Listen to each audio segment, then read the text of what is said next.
সৌম্য মানে একটা স্মৃতির ব্যাপার আর কি। একেকজন একেকভাবে এসে যুক্তি দেয়। কেউ বলে যে ঘরোয়া ক্রিকেটে রান পায় নাই, আবার কেউ বলে যে তিনি তো সেই কবে রান পেয়েছে ইয়ে পায় না, মানে একটা যুক্তি খাড় করে দেয়। বাংলাদেশ তো আসলে আমরা দেখি যে যারা খুব ভালো খেলছে প্রফেশনাল ক্রিকেট তাদেরও ভিডিও খুব একটা থাকে না, বিপদে পড়ে তারপর অ্যানালিসিস শুরু করে, সেটা আমরা সবসময় দেখি।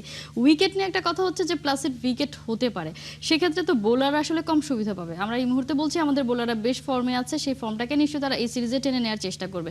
সেই জায়গায় যদি আসলে স্পোর্টিং উইকেট না হয় সেটাকে একটু ব্যাকফুটে ফেলে দিবে কিনা, আবার আমাদের যে ব্যাটাররা সেই ফায়দাটাই বা কতটা নিতে পারবে। দেখেন নিউজিল্যান্ডের যে দলটা আসছে এই দলের সঙ্গে উইকেট নিয়ে আমার মনে হয় যে নিশ্চিতভাবে এই সিরিজে আমরা ফেভারিট, এবং যে দলটা আসছে তাদের সঙ্গে আপনার কৌশলের কারণে আমার মনে হয় যে উইকেটের জন্য আমাদের নির্ভর করবে না। হয়তো পেসাররা আপনি যেটা বললেন যে সকালের দিকে তারা একটু সুবিধা পাবে, উইকেটটা শক্ত থাকবে এবং সব মিলে তাদের এবং আমরা কিন্তু খেয়াল করছি যে আমাদের পেসাররা এবং বোলাররাই কিন্তু আমাদের ম্যাচ রিসেন্টলি জেতাচ্ছেন, এবং সব মিলিয়ে কিন্তু পেসারদের উপরে যে ওইটা আমার মনে হয় যে উইকেটে কোনো ভ্যারি করবে না। আমাদের যে স্ট্রেংথ আছে তাতে নিউজিল্যান্ডের এই দলের সঙ্গে আমরা নিশ্চিতভাবে ফেভারিট বললাম, এবং অবশ্যই আমাদের 3-0 তে জেতা উচিত। সে নিলেই আমরা জিততে চাই, কারণ আপনি যে রেটিং পয়েন্টের কথা বলেছেন হয়তো র্যাঙ্কিং এর চেঞ্জটা এই ম্যাচেই এই সিরিজেই হবে না, কিন্তু পরের সিরিজে হতেই পারে। সেই সুযোগটা তো আসলে একেকজন একেকভাবে এসে যুক্তি দেয়। কেউ বলে যে ঘরোয়া ক্রিকেটে রান পায় নাই, আবার কেউ বলে যে তিনি তো সেই কবে রান পেয়েছে ইয়ে পায় না, মানে একটা যুক্তি খাড় করে দেয়। লাস্ট যেবার নিউজিল্যান্ডের সাথে বাংলাদেশ খেলেছিল, নেলসনের সৌম্য সরকারের একটা দুর্দান্ত ইনিংস ছিল, 150 রানের উপরে ছিল, যদিও সেই ম্যাচটা বাংলাদেশ হেরেছে। সেই স্মৃতিটাকেও টেনে কি সৌম্যকে দেখা যেতে পারে কিনা, যদিও আপনার আগেই প্রেডিকশন ছিল যে সৌম্যকে হয়তো দেখা যাচ্ছে না। না, সেটাই আপনি ওই সৌম্য মানে একটা স্মৃতির ব্যাপার আর কি। তো সেই স্মৃতি মনে হয় আমার মনে হয় না তাকে এই প্রথম দুইটা ওয়ানডেতে আমরা দেখতে পাবো।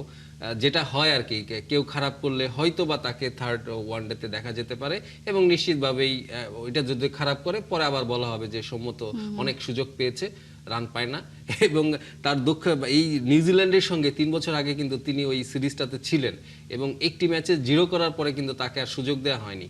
তো সৌম্যকে নিয়ে আমার মনে হয় যে সৌম্য একটা ব্যাড লাকই বলতে পারবে, এবং তার এই ব্যাপারে আসলে একেকজন একেকভাবে এসে যুক্তি দেয়। কেউ বলে যে ঘরোয়া ক্রিকেটে রান পায় নাই, আবার কেউ বলে যে তিনি তো সেই কবে রান পেয়েছে ইয়ে পায় না, মানে একটা যুক্তি খাড় করে দেয়। আমার মনে হয় যে সৌম্য সরকার এই রিসেন্ট অনুশীলন একটা ম্যাচ হয়েছিল মিরপুরে, সেখানে কিন্তু আপনার সৌম্য ওই যে দুইটা দলে ভাগ করে খেলা হয়েছিল।